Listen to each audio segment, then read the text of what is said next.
Perkenalkan, nama saya Indah Juwita Bawameneli. Saya peserta PPG bagi guru tertentu tahap 1 tahun 2025 dengan nomor induk mahasiswa 7124059113835. Saya berasal dari LPTK Universitas Islam Sumatera Utara. Pada hari ini, Selasa 22 Juli 2025, saya akan melaksanakan ujian kinerja di SMA Swasta Lentera Harapan Nias, tepatnya di kelas 12 pada pelajaran kimia dengan topik sifat koligatif larutan. Untuk kelengkapan administrasi, saya akan menunjukkan KTP saya.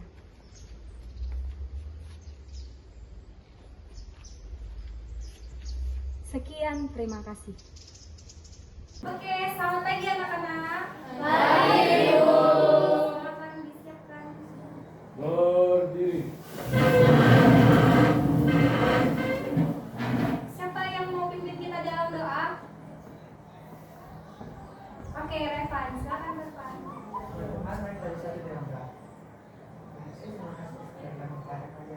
Beri salam.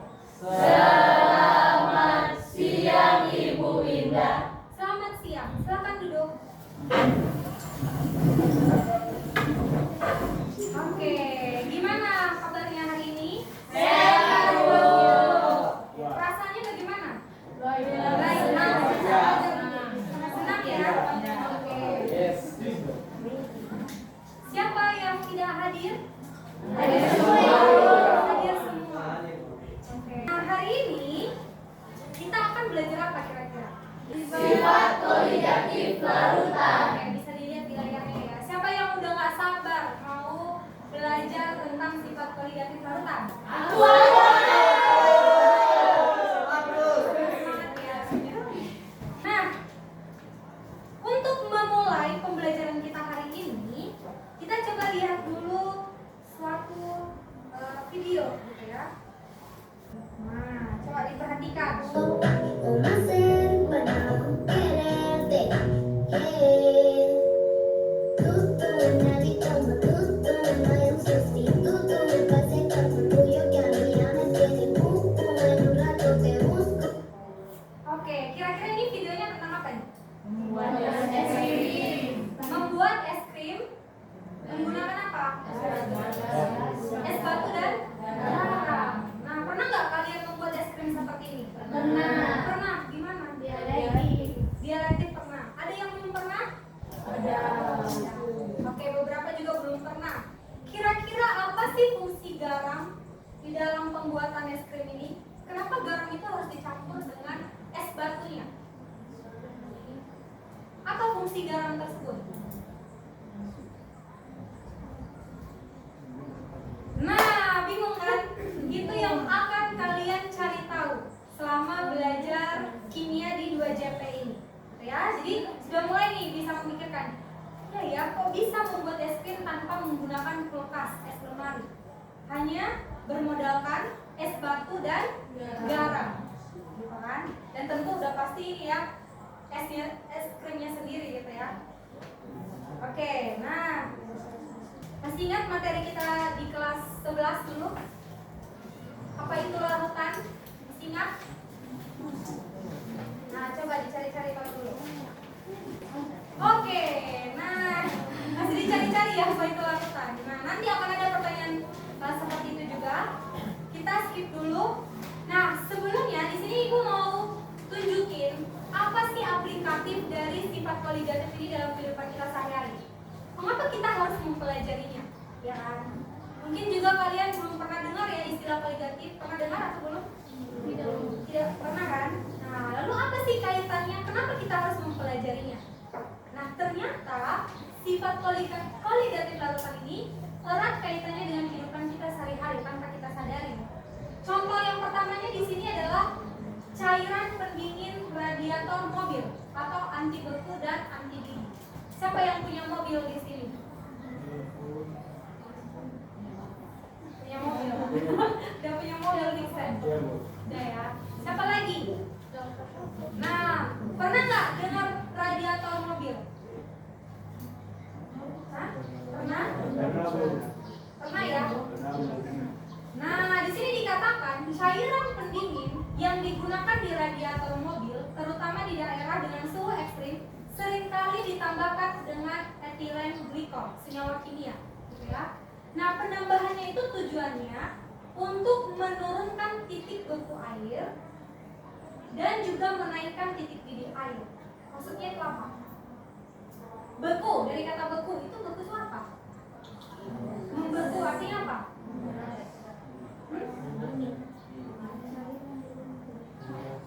Perubahan fase ya, dari cair menjadi padat, ya kan, membeku.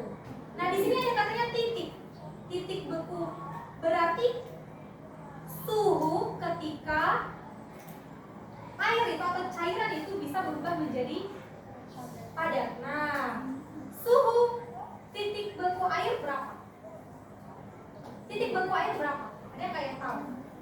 Air itu membeku pada suhu keberapa? Kira-kira berapa? 0 derajat Celcius ya. Jadi pada umumnya pada atmosfer 1 atm air itu membeku pada suhu 0 derajat Celcius. Oke, kira-kira sekarang suhunya berapa? Kamu rasakan? 23 ya. Mungkin nggak air membeku? Tidak ya. Nah, tetapi kalau suhunya diubah menjadi suhu 0 derajat Celcius, maka air yang ada di dalam botol minum kamu itu bisa membeku menjadi es, menjadi padat gitu. Nah, tujuan pembelajaran kita hari ini yaitu mengidentifikasi dan menganalisis penurunan tekanan uap serta kenaikan titik didih. Nah, sebetulnya sifat koligatif ini ada 4.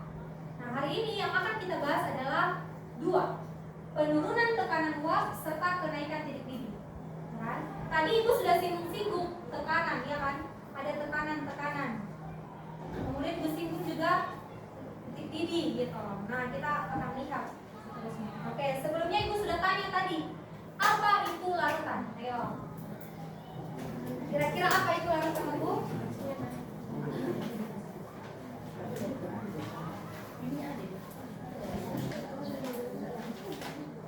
Oke, Joanna, silakan berdiri.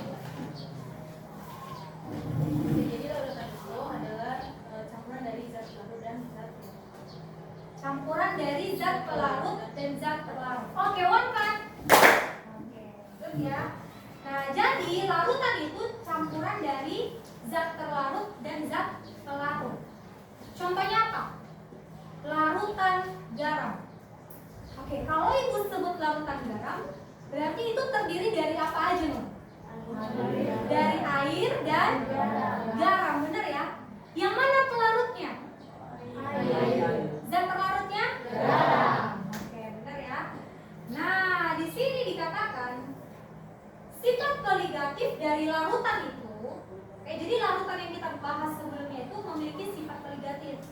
Jadi sifat koligatif larutan merupakan sifat fisik larutan yang tergantung pada jumlah zat terlarut atau konsentrasi.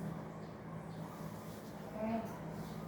Jadi kan tadi kita bilang kan, ternyata larutan ini mengandung zat terlarut dan zat pelarut. Tetapi sifat koligatif itu hanya dipengaruhi oleh apa?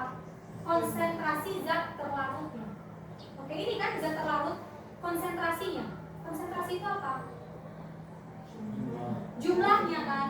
Oke, berarti konsentrasi pelarut mempengaruhi nggak, Bu? Tidak. Yang mempengaruhi hanya konsentrasi dari terlarut. Ya. Oke, kita coba lihat nih gambar dulu.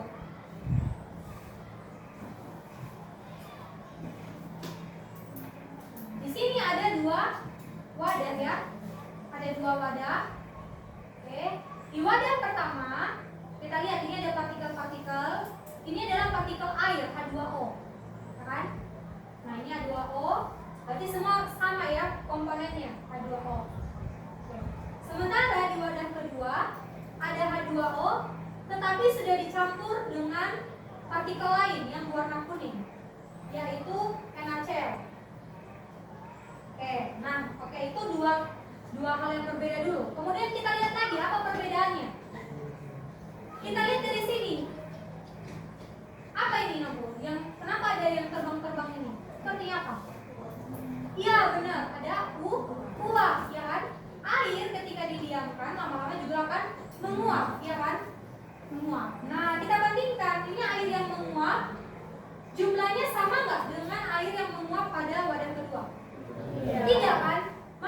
lebih banyak? Wadah pertama atau kedua? Wadah pertama dibanding dari wadah kedua. Bedanya apa tadi? Di sini murni, di sini sudah bercampur. Tetapi kenapa yang menguap justru sedikit? Nah, itu yang harus kalian cari tahu. Ternyata di sini dikatakan penambahan suatu zat itu yang kuning-kuning ini, yaitu garam, penambahan suatu zat ke dalam zat cair menyebabkan penurunan tekanan uapnya. Maksudnya itu apa? Oke, tekanan itu apa dulu? Tekanan itu adalah gaya apa?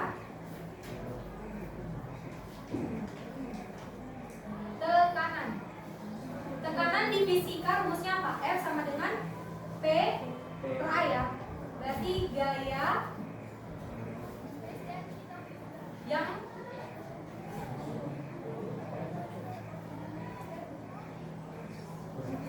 yang diberikan terhadap suatu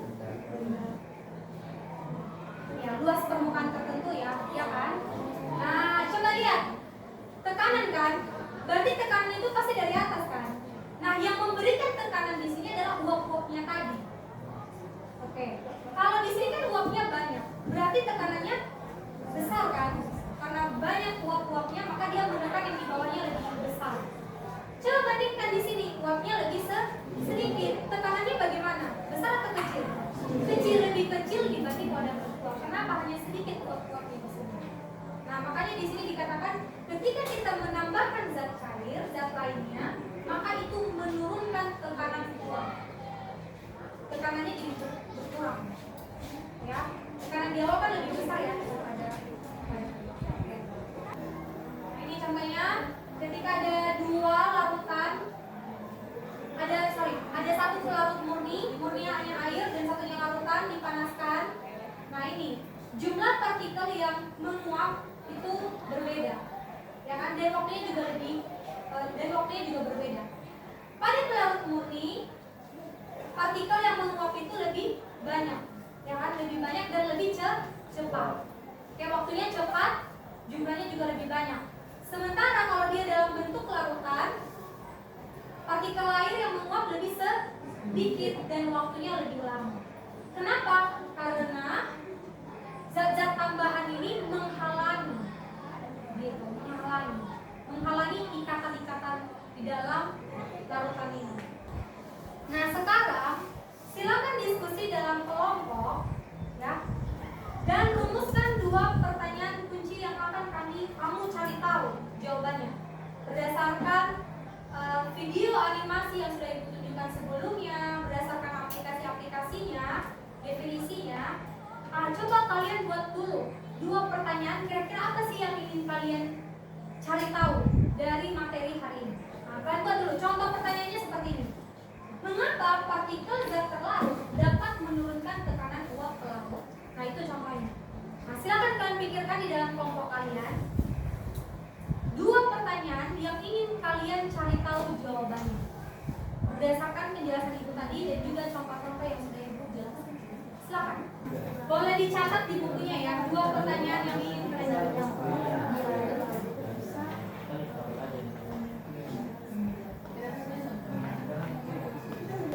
Oke.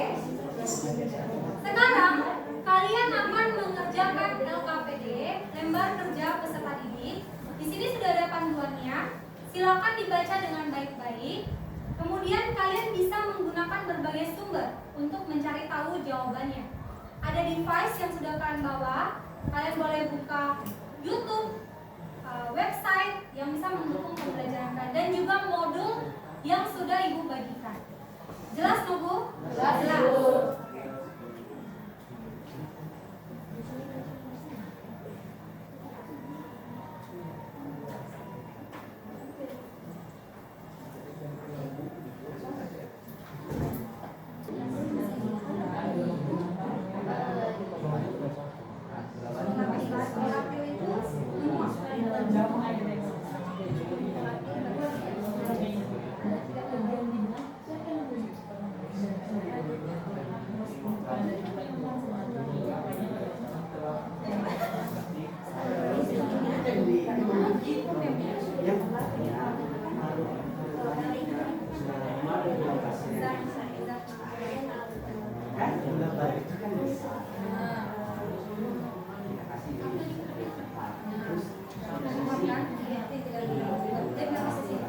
Bagaimana dengan penelitian kita yang tidak mudah mengenal terhadap kesehatan? Jelaskan apa yang dari kita.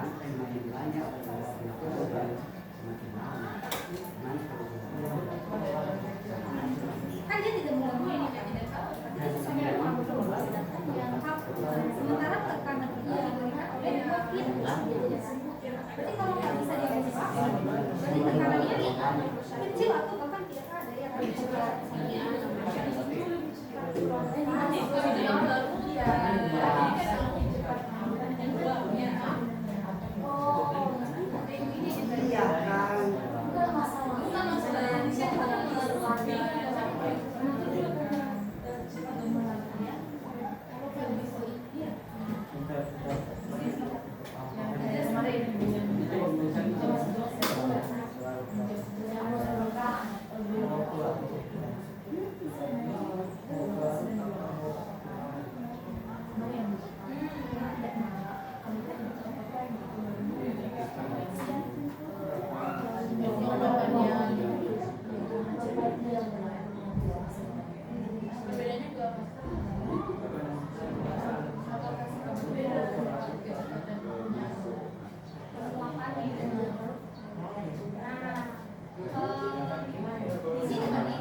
Saya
bagi tugas ya, seperti kelompoknya Lukas ya. Bagi tugas itu kan ada bagian-bagian soalnya. Nah, kan bagi tugas. Tadi yang udah kasih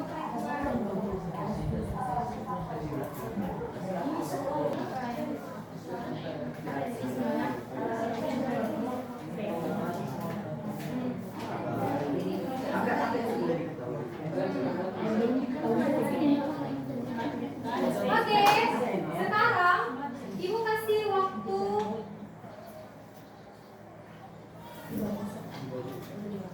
5 menit untuk kesimpulan. Nah, pikirkan kesimpulannya apa? Itu ada kesimpulan gitu. Iya, dasar itu. Oke, yang ada di atas. Yang pertama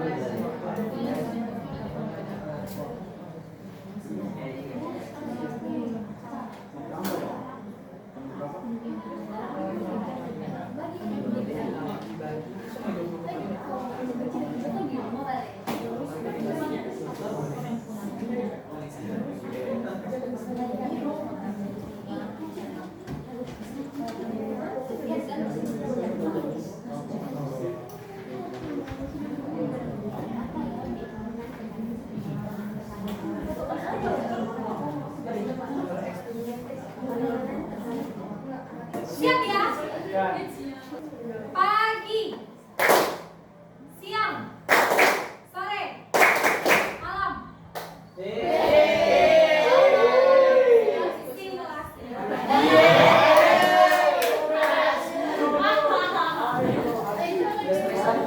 Oke, sekarang beri ya. Siang, malam.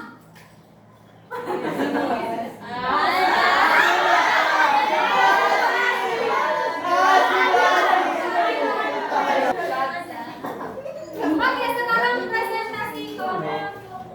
Kita mulai dari kelompok kedua.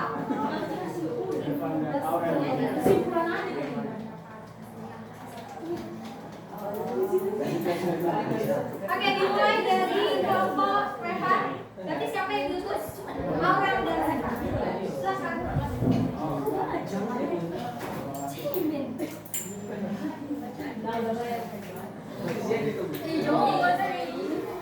Oke, eyes on Aurel Rehan. Eyes on Aurel Rehan. Sekali lagi. Eyes on Aurel Rehan. Eyes on Aurel Rehan. Oke, jadi Ibu Indah dan teman-teman, kami akan membacakan ada banyak sekali pertanyaan, jadi kami langsung ke kesimpulan aja. Jadi yang pertama itu mengenai penurunan tekanan uap. Penurunan tekanan uap yang sudah kami dapatkan merupakan seperti yang sudah dijelaskan tadi, penambahan suatu zat ke dalam zat cair yang menyebabkan penurunan tekanan uap. Nah, di penurunan tekanan uap ini ada beberapa faktornya. Yang pertama ada seperti suhu, jenis molekul, dan juga luas permukaan. Nah, selanjutnya itu kita juga belajar mengenai kenaikan titik didih. Teman-teman, kenaikan titik didih itu adalah penambahan suatu zat ke dalam zat cair yang menyebabkan kenaikan titik didihnya. Dan sama seperti yang tadi, ada beberapa faktor-faktornya. Yang pertama seperti konsentrasi zat terlarut, tekanan atmosfer, dan juga sifat zat. Oke, Triklas untuk kelompok Aurel Rehan. Oke, thank you Bu. Silakan duduk. Selanjutnya, penurunan tekanan uap. Nah, hal yang mempengaruhi penurunan tekanan uap ini yaitu berkurangnya tekanan uap suatu terlarut ketika Triklas untuk kelompok Rein. Oke, yang terakhir kelompok Lukas. Siapa? Larut pakai rumus mol terlarut per mol terlarut ditambah mol terlarut sehingga nanti dapat jawaban 0,024. Nah, untuk mencari perubahan suhunya tadi sudah disebutkan oleh Revan di mana XT dikali P0 atau tekanan atmosfer awal, di mana XT-nya itu sekitar 0,024 dikali dengan 23,76 sehingga dapat 0,57024. untuk mencari suhunya, dimana bisa dapat XT kali delta X kali tekanan atmosfer, dimana dapat 0,976 kali 23,96 dapat 23,189 kilometer.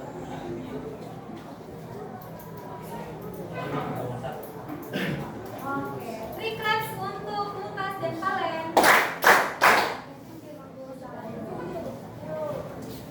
Dari pembelajaran kita kali ini, apa aja kesimpulan yang bisa kita dapatkan, Pak? Yang bisa kita tarik ya dari semua materi yang sudah kalian bahas, yang kalian pelajari, baik dari penjelasan ibu tadi maupun dari diskusi tadi. Yang pertama apa?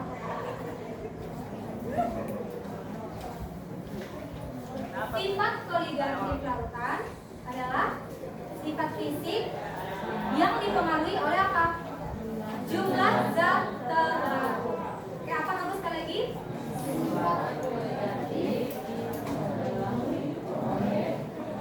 Jumlah zat terlalu. Oke. Ibu juga akan mengirimkan tugas ya di grup kalian masing-masing ya. Yang dikerjakan dan minggu depan pada pertemuan berikutnya kita akan membahas itu. Lalu kita juga akan belajar mengenai penurunan titik beku dan tekanan osmotik. Dan dua bagian lainnya yang belum dipelajari hari ini. Oke, untuk mengakhirinya kita akan berefleksi terlebih dahulu. Silakan dituliskan refleksinya.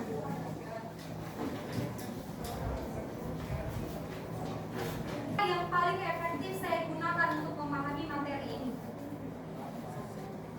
Nah, harusnya kamu maunya seperti apa cara belajar?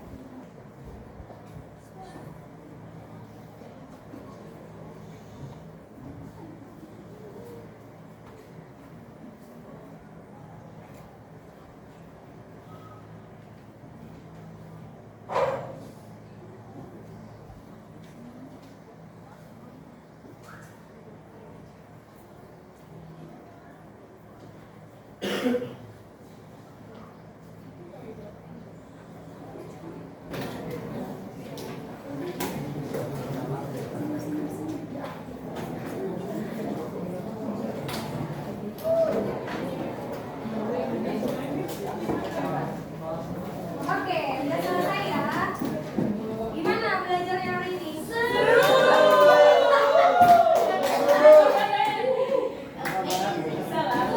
Banyak hal yang sudah didapatkan. Ibu minta maaf kalau misalnya selama mengajar ada salah-salah. Nah, tapi dari pembelajaran hari ini yang Ibu lihat, kalian semangat untuk belajar, bisa mengikuti dengan baik.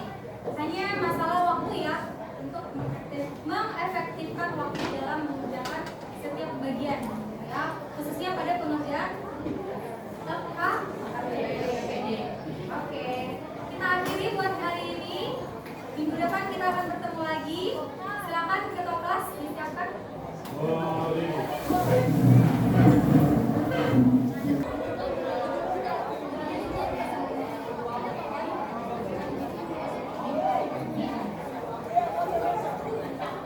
Horizon.